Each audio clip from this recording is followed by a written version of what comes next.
Welcome to the Find Your Leadership Confidence podcast with Vicki Noethling. You are about to discover impactful lessons that help you grow as an individual, grow your confidence, and find the positive and good within you, so you powerfully and authentically become the best version of yourself. Be sure you visit our website at www.findyourleadershipconfidence.com. While you're there, subscribe to us via your favorite network. Now tune in, get ready, and enjoy the journey of emerging as a leader of exception in the 21st century. Welcome, everyone, to the Find Your Leadership Confidence podcast. I'm your host, Vicki Noethling, coming to you from Roswell, Georgia. The goal of this podcast is to bring topics and guests that will empower you to become that confident leader and take your business and your life to the next level. Today, I am very excited to have as my guest Amber Powers. And let me tell you about Amber. After escaping the grips of a cult, even losing 2 family members in the Jonestown Massacre, Amber Powers found herself adrift and isolated. After being groomed into a marriage at a young age, she started to doubt her entire existence. With immense courage, she bravely chose to leave behind her childhood beliefs, her spouse, her church community, her lifelong companions, and even some family members.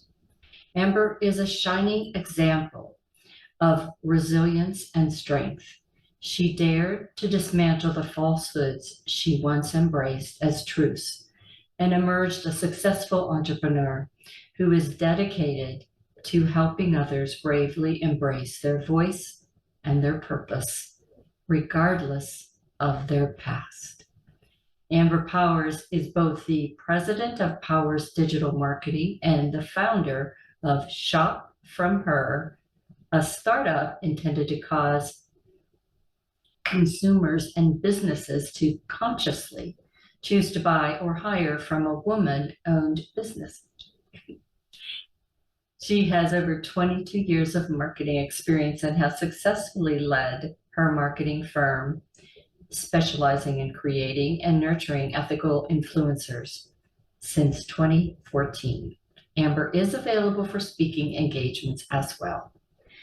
Today, I thought appropriately we would talk about ethical influencing. Please join me in welcoming my guest, Amber Powers. Whoa, Amber. I'm just like, my heart is just so happy for you. You really Thank you. shine in that from the topic of resilience. We probably should have another whole segment on resilience, but as always, I ask the easy question to get us going, juices flowing. Where do you call home? Where do you live? I wish that was a simple answer, but it's not. We are nothing is On the simple in road. life. Yes. We actually sold our, as they call it, sticks and bricks home last year and hit the road full time. We are full-time RVers traveling. Right now, we are in Florida. That is our home base. And we're traveling across the country to spotlight women-owned businesses. I love it. Such a very cool thing. There's so much to see. I did a month-long with my parents when I was 14 from Pittsburgh to California and back. And we did the lower parts of the states and then the upper parts. And it's just so great to immerse yourself in the different cultures that you see as you go from state to state, even though, we Absolutely. are in this one country. It's just like, well, not quite like Europe, but just, you do have different people and it's so exciting. So I sure. love to talk to you, nomad RVers. Yes. Okay, so we are here though to talk about influencers and ethical influencers, but I think that I can't give them that intro of yours that's so moving and brings on so many questions. What was it like growing up in a cult? It's a great question, and the answer surprises a lot of people. I was born into the cult that I was raised in, so I didn't know anything different than them. And so to me, for at least the first, I would say probably 7 to 8 years of my life, it felt normal. That's the only thing I knew until we start to reach like preteen age. And then we start comparing our lives to those of others. All of a sudden, I was being asked to switch from, wearing shorts and t-shirts to long sleeve and skirt, having to wear my hair longer. The one thing I wanted more than anything in the world was to have my ears pierced, and I couldn't have my ears pierced. And so I was being asked to stand apart from the world, as my church would call it. And I think most kids, at least in my generation, the thing that they wanted more than anything was to fit in. And so to be asked to intentionally stand out it was hell for me, Mm-hmm. truly. So to be raised in a cult, what was it like? In different parts of my life, it was different. As a young child, I could run around our 5 acres in my shorts and t-shirts and swing and play and jump in leaves like, most children would be able to Mm-hmm. do. But as I got older, I was asked to step into some of what the cult would have called more moral codes of acting and behaving and just being. And so even today, some of the things that I was asked to do or refrain from doing still have an impact on my Mm-hmm. life. My husband will often ask me, "Did you see such and such movie?" It was like an epic 80s or 90s movie. And I was like, "I've never even heard of that." And he was like, "What? Um, how could you not? Where were you?" And I was very sheltered in a lot of Yeah. ways. So I think that, a lot of pop culture that influences society and allows it to progress was not allowed in my life. So, in many ways, that did hold me back. So I want to just talk a little bit. You did mention your husband, and the influences that you had still, I think, probably are in those past memories and things. And so what was it like, or how do you cope sometimes being in a relationship with somebody who can't imagine what it was like for you in those teen years, maybe? Um, and how do you be able to navigate that in those conversations and have him understand? Sure. I think just the evolution of relationships, period. We briefly touched on, being groomed into marriage at a very early age, preteen, in fact, um, and marrying the wrong person. Not because he's a bad person, he just wasn't the right person that I was supposed to end up with. And really beating myself up for that marriage and going through a number of really terrible relationships simply because I didn't know who I was, right? Yeah. And so, in evolving as a human being and spending time alone and figuring out who I am, that better allowed me to know who I wanted to be with Yeah. and who I needed to come alongside me and support me. I knew where I was weak and where I needed help, and I knew where my strengths were that I could help with others. And so it really was sort of an evolution of coming to know myself before I was ready to find the right person. And then once I was ready, I knew that I needed someone that was effective at Yeah. communicating. That was a non negotiable. And so when he and I first started dating, there were hours of conversations. And that was something that I really missed out on in my previous marriage. There was almost no communication. Yeah.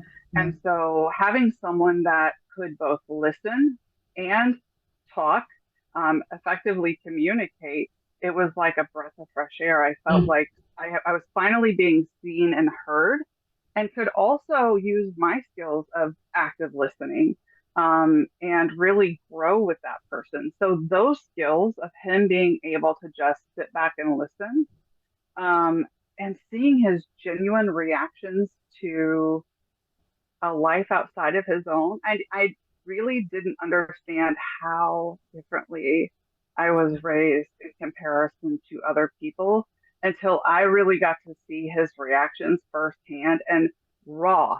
Like, I think Mhm. where a lot of people that you meet, in networking settings or that sort of thing, they might hold back some of their Yeah. reactions for fear of offending. Yeah. His reactions are raw, they're authentic, and they're appreciated because that's how Yeah. I choose to live my life, is authentically. Oh, so wonderful.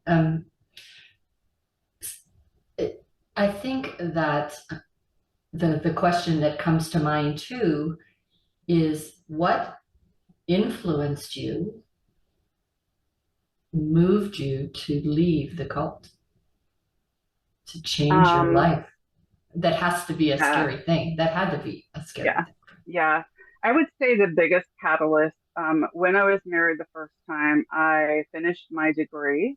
I was at a Christian university, and the counselor came in and he was like, okay, well, we're at the end.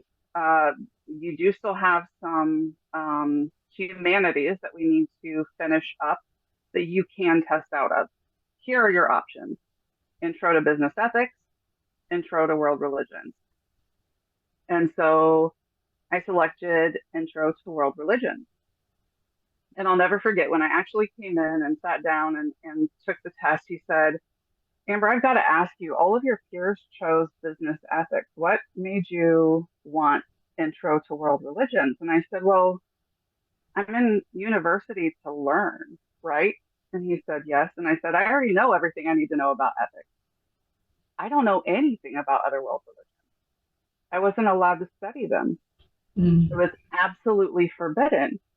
And in learning about those world religions, um, I began to see some parallels. And I began to start to think, you know what, maybe what I've been taught my whole life isn't right. Mm. Maybe I'm being kind of egocentric to think that I have all the answers. And so that opened my mind enough to start to really explore what could be possible. And I think that is what eventually led to me completely walking away from everything. Mm. So, why now are you so passionate about helping women? So, as a member of this cult, women were not allowed to hold any role in the church other than teachers. That was as high as we could go. And our voices were really oppressed, Mm. just quite frankly. We were very oppressed. We were sexually objectified. And um, I felt like I couldn't have a voice for most of my life, well into adulthood, well into my 30s. And it wasn't really until my 40s when I started to understand that not only do I have a voice, but I have a purpose. And in Mm. order to fulfill that purpose, I have to use my voice. That purpose and my voice were so perfectly aligned. And I think that so many women out there feel intimidated. I think so many women out there feel imposter syndrome. And this happens with all, like, celebrities. This happens with some of the best psychologists out there, right? There is Mm. this imposter syndrome that, and people feel like they're alone in that, and they're not. And so just having someone to walk alongside you, to encourage you, and to let you know that your ideas and your purpose is valid, and to let you know that these are the changes that are possible when you just speak on it, when you just use your voice. To me, that is what changes the world, is people using their voice for what they really believe in. So that's why it's so important to me. Awesome. We are right there together, my dear. Yes, And that's one of the reasons I work with not only women, but the youth, yes, because, we, most adults, we wait till we're 30 or 40 to realize that we have a voice that we should be using. totally. Yes, absolutely. Yeah, so wonderful. So, what's different about your process compared to others that really will help people to get their message out there? Yeah. So I would say that my process is a very intuitive one. Um, and what I mean by that is I don't hold back when we're in conversation and we're having a consulting meeting and we're figuring out, what are next steps? How do we pull off this vision? I get intuitive hits and I simply speak them. And it creates a dialogue between my clients and myself to where it allows me to dig deeper and it Mhm. allows me to cause them to dig deeper. It's a journalistic style, sort of, to where one of my clients actually calls me her marketing therapist. I am not a mental health professional. I'll just put that out there. Um, but it's those questions, it's that probing that causes people to stop and really consider who they are at their core. Um, and it causes drastic shifts in all the best ways. So it's that intuitive journalistic approach that really causes people to, I don't let you stay in comfort because growth happens outside the comfort Yeah. zone. So I ask the uncomfortable questions, right? And I have literally told clients this before. This is you now. This is you in the future. This is the bridge to get there. Either you're willing to walk over it or you're not. So what is it? Because if you're not, we can walk away, part ways as friends and colleagues, and I'll wish you the best. But my job is to get you from A to B. Yeah. And I loved how that visual, because sometimes you do have to take a leap of faith, Mm-hmm. that Totally. believing in yourself. So good. All right, so I'm sure your background and being in the cult influenced this, but talk to us about your journey that led you to a minimalist living, the living in a RV especially. But Yeah. I'm sure it's not just that. It's not just the place you live, but Right. other things. Talk to us about Totally. Yeah. So it really was a process. We purchased a home in Florida in 2016, I believe it was.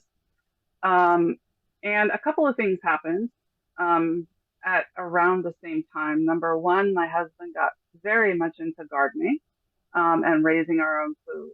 And the more you learn about the earth, the more you learn how to nourish it and how to be nourished by it. it. Mhm. So it's simply an education, right? If you take the time to be educated, you start to make changes in your life to make your life better and the environment around you better. Simultaneously, I became friends with a gal who opened a zero waste shop. I had no idea what that was at the time, but simply by getting to know her and again, educating myself on um, things that we can do to cause less damage to our planet, um, learning these small ways Yeah. that we can make a difference. Um, it was simply a no-brainer for me. Mhm. Um, from switching to silicone bags instead of single-use, Ziploc baggies or whatever zipper baggies that you use. Um, it's an investment up front that eventually and not very long at all will pay for themselves. Yeah. And Yeah. also you're not dumping waste into the earth. And so it's these little things like using reusable straws, by using maybe grocery bags to put your trash in instead of buying trash bags. That really do, these little tiny changes really do make a difference. And so we started going through our house and every day taking things to a thrift store. We had 2 trips a week that we would make to the thrift store. We started watching um, uh, documentaries about tiny house living, finding out where that movement started, why it started, and all of this education essentially led to us saying, you know what, we feel like this is the right time for us to make this move. It's in line with our business goals, so let's do it. Very good. So, we talked earlier about this, but there's that area that you and I are aligned with about really having that authentic voice. And so I always ask people to share their secrets with the audience because I think sometimes that's where a lot of people struggle. They wear that mask trying to be who they think people want them to be as opposed to who they are. Yeah. So some people will call this a gut feeling. Some people will call it intuition. I say call it whatever you want. It's the same thing.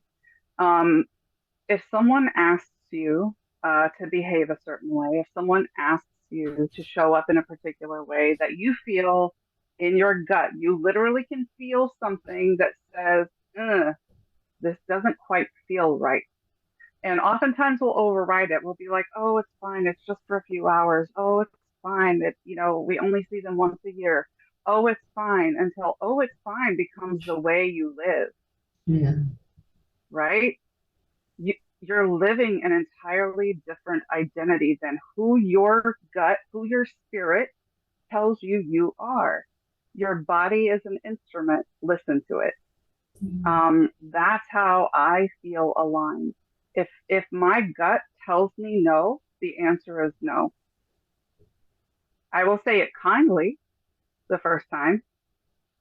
And if you push back, that is my joy that you're interfering with at that point. Because when I live outside of who I authentically am, I am not in joy. And joy is the state in which I always strive to live. Anything outside of that, why? Yeah, why? for sure. All right. So the last question I have before we go to rapid fire was that I told you in the beginning, I love hearing about the RV experiences of living on the road as a nomad. So just give us a couple highlights of this past year of you being on the road. I would say one of the biggest highlights, we took a trip up to Hocking Hills, Ohio, for a friend's wedding. So we went on a multi-state tour. We went to South Carolina, we went to Indiana, we went to Mississippi, Ohio, Kentucky, and just, I think, number one, being on the road and with my partner, who I love dearly, we had so much time to really get to know one another more, being on the road for hours, and we have a golden retriever in tow. I think that's the other part of it is we have a critter with us that we take with us everywhere, and she brings us so much joy. And seeing her get to explore and be with nature, we both love nature so much. And getting out there, doing hikes, spending time in nature, just being with the trees or next to a river or next to a lake. And we've seen so much wildlife, snakes. We literally were stalked by a bobcat. I mean, we've just had so many adventures and stories. And my husband just recently started using a phrase, once in a lifetime. Like this moment is a once in a lifetime moment. Let's remember it. And we have so many of those now. So that means what's next is got to be a book.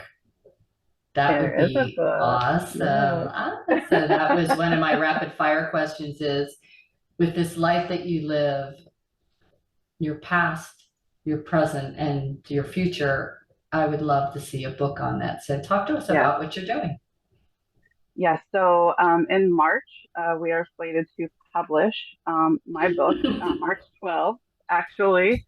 It is filled with really most of the stories of my life from the twists and turns that my career have taken, to my romance, obviously growing up in the cult and how that has shaped me, but also what those lessons have taught me. Yeah. One of the things that I found most difficult was, one of the things I found most difficult was stepping outside of the pain. As my publisher told me multiple times, write from the scar, not from the wound. And so, in order to be able to write from the scar and not from the wound, you have to heal first. And so, this was a very healing process. Awesome. Well, it's time now for me to share my screen. So those that are just listening, you know the drill. You should get a paper and pencil so you can write down her website information. All this information will be on my findyourleadershipconfidence.com website, as well as YouTube. But if you want to get right away, you do it now. So the websites are https://powersdigitalmarketing.com, or her personal website is https://www.amberkpowers.com. Again, amberkpowers.com. You can find her on Facebook at Powers DIGMK, so Powers DIGMK. LinkedIn at Powers-Digital-Marketing/about. Instagram is Powers Digital Marketing. YouTube, just look up Amber Powers or Powers Digital Marketing. You'll find her. I'm going to let Amber talk to you about what you can find on those websites and social media. Yes, so on Powers Digital Marketing, I actually have a Instagram checklist that you can use to really boost your visibility through showing up authentically. That is a super effective tool that I spent quite a bit of time curating. So that specifically is for Instagram. However, many of the tips that are included on there can be applied to other platforms such as TikTok, Facebook, really almost any of them. So that is the freebie that I have right now. If you cannot find it, certainly just reach out via the contact form on the website, and I will gladly just send it to you via email. Awesome. Well, Amber, I just so enjoyed talking with you, and definitely we should get together and talk some more. But I would love that. Again, thank you for sharing your day, some of your time with me. And again, I look forward to finding other ways that we could collaborate. And I cannot wait to get your book. Definitely going to be a page turner, I know. All right. As always, I remind everyone that life is a journey, and it's up to you to enjoy the ride. This is Vicki Noethling signing off.